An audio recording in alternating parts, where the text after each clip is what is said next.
Anderson. I work at the Shepherd Center. We got a little contingent here. We're local to Atlanta, and we're excited to be here. So quick introductions, names, organizations, titles. Go ahead. Hi, I'm Victoria Jordan. I'm the Vice President of Quality and Patient Safety for Emory Healthcare in Atlanta. Glad to be here today because Joint Commission showed up at one of our hospitals this morning. Our literal here. Hello, I'm Amanda Mewborn. I am Group Vice President at Advocate Health. I lead planning, design, and construction. So we wanted to start this event, rather than just starting with here's where to go, here's where to be, here's what to do, we wanted to start with a bit of a discussion. And so the first question I have for you ladies is kind of, why are you here? Help us understand the purpose of this conference. Who's going first? You are. Okay, sorry. Well, I'm here because I have a passion for improving healthcare processes. And I think the purpose of this meeting is to allow us to network, learn from each other, learn how to better serve our patients and each other to some extent as well in this setting. I had a background in worked in quality about 40 years, and I had a background in industrial and systems engineering, and enjoyed working in manufacturing and applying the skills. Always kind of felt bad that I couldn't help people. I always kind of envied nurses and doctors and teachers and people who were able to help people, but I thought, that's just not my skill set. Mine is science, math, and so was pretty happy in manufacturing, and then realized that I could apply those skills to healthcare. And you have the next slide? Yeah. It became a turning point for me when my sister was diagnosed with multiple myeloma in 2003, and she was not quite 40 when she died of complications of a bone marrow transplant. She had 2 young kids, you see them there in the middle, and I was not working in healthcare then, but had started doing some consulting work with a regional hospital, and through that effort and through the experience with Cindy, I realized that we were way behind in healthcare compared to manufacturing in terms of quality. And in retrospect, I realized she had several things that went wrong with her care. She had delay in treatment, she had misdiagnosis. There were a lot of things that I think eventually led to her passing, and that really gave me a passion for taking the skill set that I had learned and applied to manufacturing and moving it to healthcare. And I think many of you have a similar story. Many of you are in healthcare because you have a personal passion or personal experience, either yourself or with your family. And to me, that's why we're all here.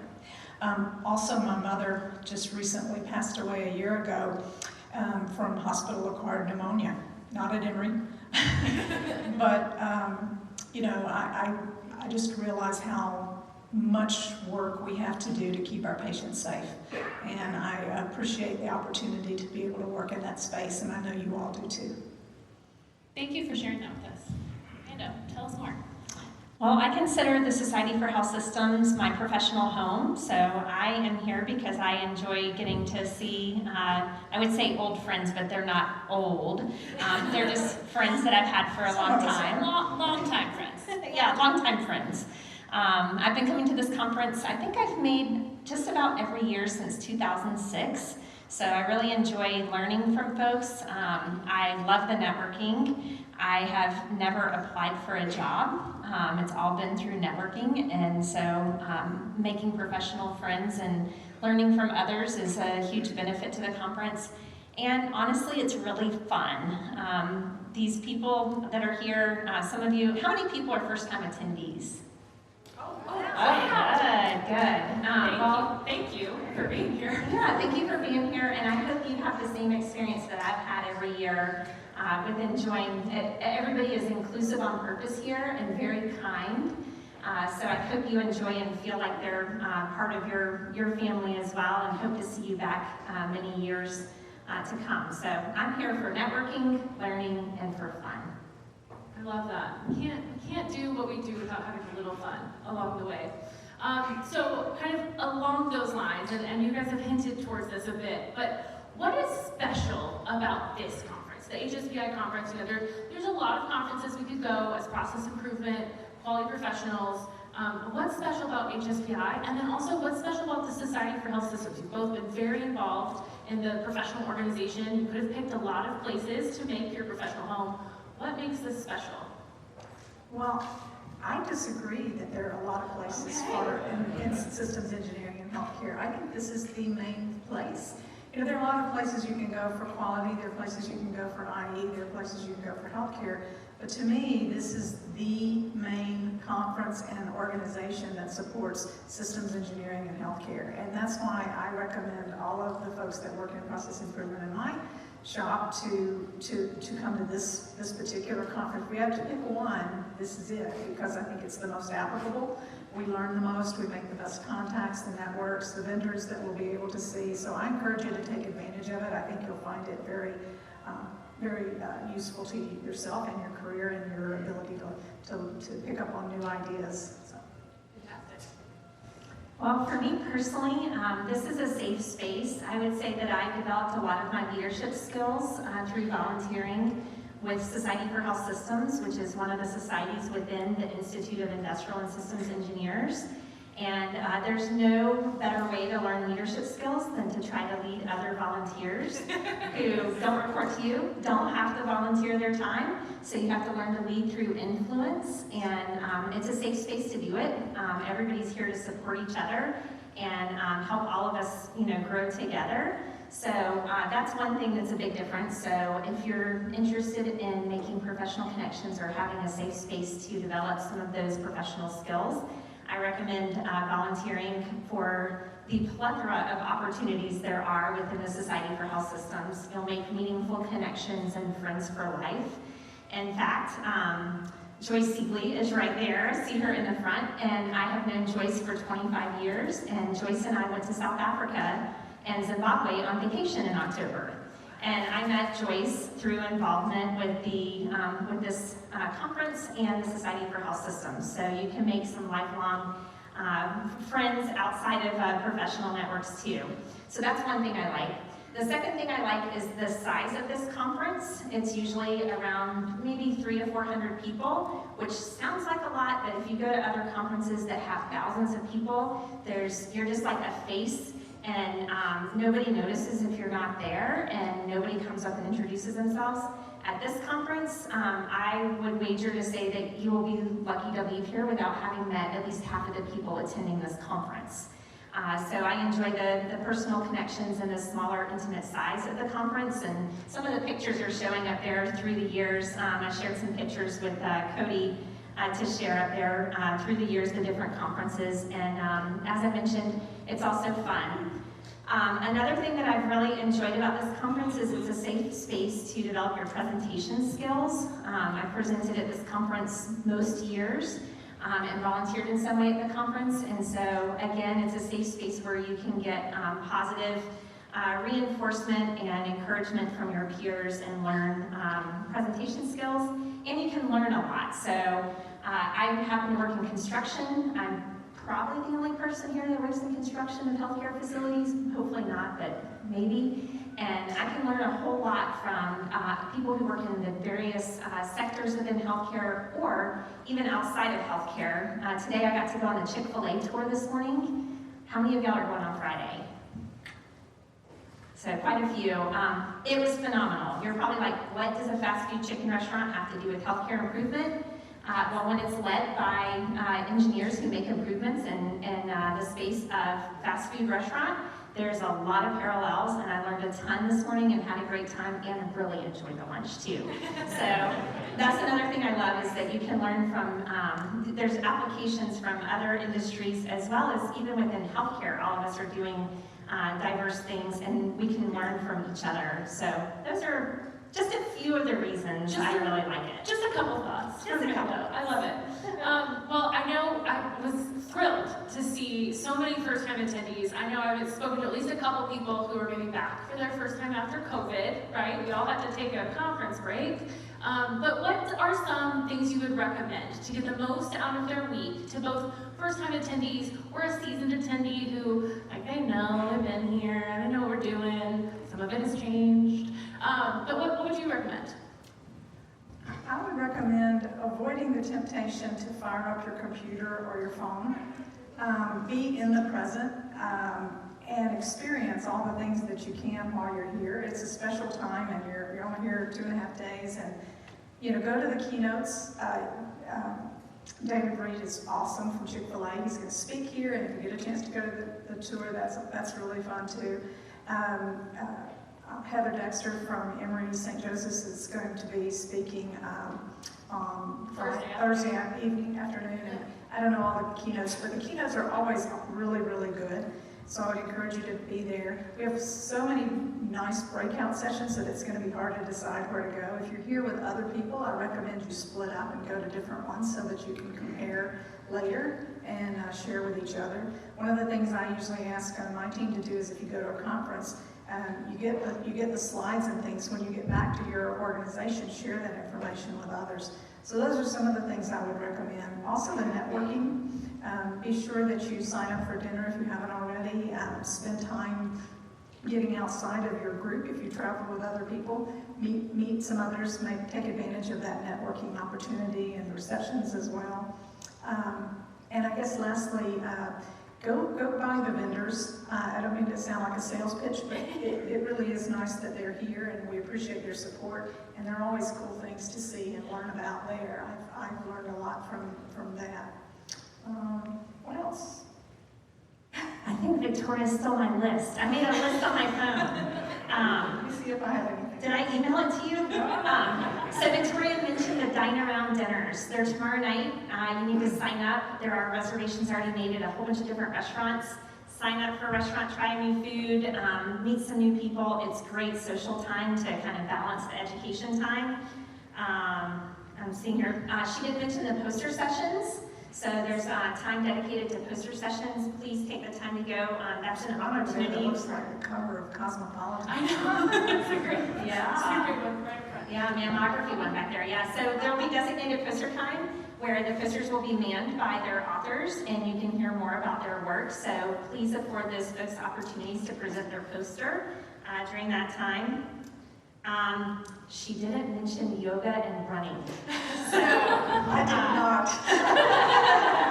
We're at a healthcare conference. It's important to take care of you, and while we travel, we often don't have the healthiest habits. So I noticed this year there are runs hosted by Dean and Liz each morning, and also yoga, and I think Pilates hosted each morning. So And walks, for those of you who do not run. So I encourage you to take advantage of some of those healthy activities and take time to take care of you while you're here. Let me see if there's anything else. Okay, so you encouraged the exercise in the morning, and I encouraged the receptions. What does that tell you? We're well balanced. Yes, all kinds. Oh, one other thing. Connect with people on LinkedIn immediately, because you'll think later, you'll be like, oh, that person was so great, and then you won't remember their name later, or you won't remember to connect with them. So just go ahead right away and connect on LinkedIn right after you talk with somebody, and that way you don't also have to keep up with all those paper cards and have the chore of doing that and trying to connect with people later. That's a great one, because we all have our phones, and we're going to try to be present, but we can use them to our advantage in the meantime. That is fantastic. Well, we have a couple of minutes left for questions. These are two of our excellent leaders in this professional organization, and they may have some wisdom to share. So does anyone have any questions for Victoria or Amanda or both? Cody's running around with a microphone. Cody, be sure to bounce out any hecklers. Oh, got one in the back. Thank you. Courageous soul. We appreciate you. Good afternoon. My name is Dr. Al Del Sayed. I'm from Tampa, VA. It's my first time coming here to the conference, and typically there are themes to every year in many conferences. I wonder, is that how it is here? And what is this year's theme or so? Thank you. We do not have a specific theme. Generally, our theme is, how do we continuously improve, right? I mean, that's what we're here to do. Maybe we could improve by having a theme next year. Oh, okay. Well, I get to be Cody next year, so themes can go in my notebook. But I mean, I think there are some themes that did emerge from what was submitted, right? Because there's just trends going on in healthcare. I think we've got a small little cohort of people talking about ED and ED-related projects, because the ED is always hard. There's always processes to improve. We have some really great, we had a lot of kind of great analytics and emerging technologies presentations out there. But honestly, if I were to pick a theme, having read nearly every abstract that came through, it's just excellence. These abstracts and these presentations, I know many of you are presenters. Who's presenting? Hands? Yeah, a ton of people. Excellent work being presented. I think my theme might be FOMO, fear of missing out on all the presentations at the same time. But if anything, that's what it is. It's just gonna be a really great one. Great question. Yeah.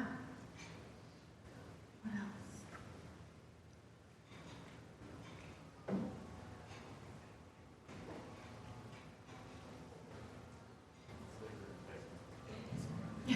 Hello, my name is Deshaun Davis. I'm IISE Shopping Center here in Atlanta. With all your years of experience, what would you go back and do differently if you had to go through it all over again?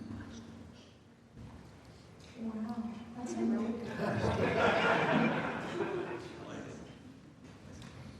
Well, I personally don't believe in regrets because I believe things happen for a reason. And so while I have had chapters that I don't like as much as other chapters, I've learned from all those. So I think if I had to go back and if I had to tell my emerging self something, I would probably tell myself to focus on things that I'm strong at and good at.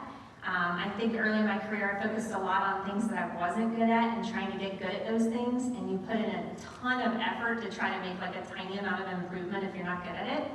So I think I would share that I wish I had learned earlier to just focus on what I'm already strong at, because I can put minimal effort and make a big impact from that. I think that's great advice.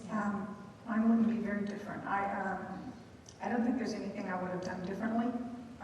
Learned from every step along the way, even when it seems like it may not have been conventional for getting to what I'm doing now. I think it's important. I often get requests to mentor younger people or people earlier in their careers, and they usually ask, how do I get to your position, or how do I get to a position of leadership? And I usually say, don't plan too far ahead, because I think when you try to map everything out, that's a mistake. I don't think you can do it that way. And your life experiences guide you into areas that you would have never even thought about. When I started my career, I didn't even know there was such a thing as systems engineering and healthcare. Actually, when I started my career, there wasn't much. The only place was Mayo that I learned later has been doing it since 1947. But everybody else, it was new, right? And so, the point being that as you experience life, as you go through things, you should, as Amanda says, just do what you're good at and do the best job you can in the job you are in. And then you are recognized and offered other alternate options and promotional opportunities. And take advantage of those, take advantage of opportunities when they come your way, and just work the best you can. But I think planning too far ahead is a mistake. Sure. Oh, very nice. I was not asked this question, but I do have 2 cents to share. I actually... You're so seasoned and experienced. No, but She's like 20, right? I would have jumped in with SHS and HSPI sooner. I kind of dabbled. My very first mentor out of college told me all about Ron McDade. He's a familiar name for many of you. And it took me a little while to jump all the way in. So for those of you who are kind of considering it, it has been an incredible experience to further connect with this network. So if you're hesitant and thinking about it, I would just encourage to jump all in. That's a good suggestion. Okay, that's great. Okay, we're at it. Go ahead. Hi, my name is Chalka Jabor from Children's Health in Dallas. And I, like y'all, had the transition from manufacturing to healthcare. What were the main things you saw as barriers to implement methodologies that we have in manufacturing into healthcare, and how did you overcome those? So I'll start because I'm very passionate about this. So for one thing, a lot of times people want to come right out of college and go straight into healthcare from industrial engineering into healthcare.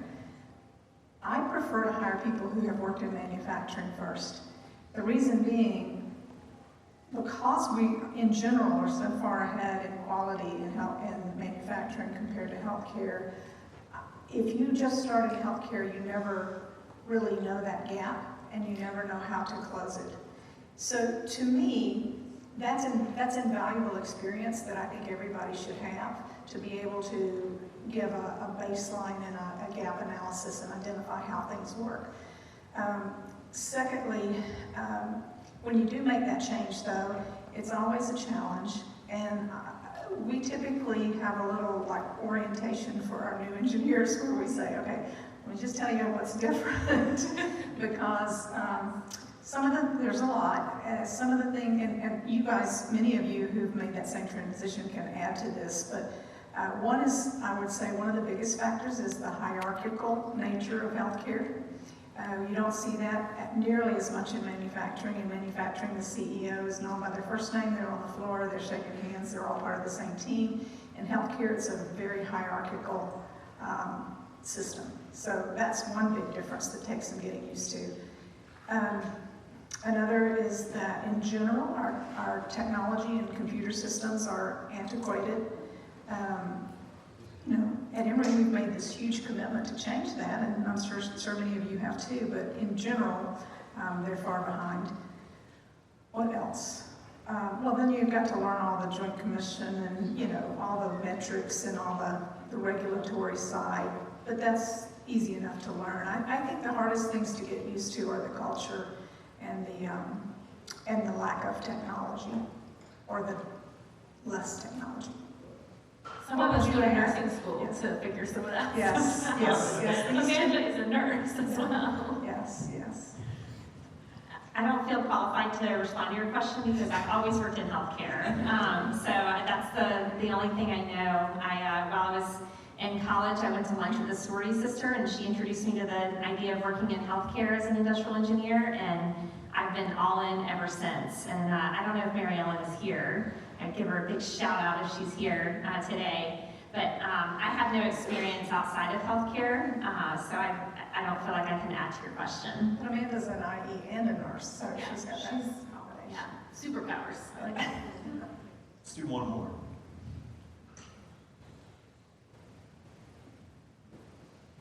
Anybody? Okay, let's give these ladies a round of applause.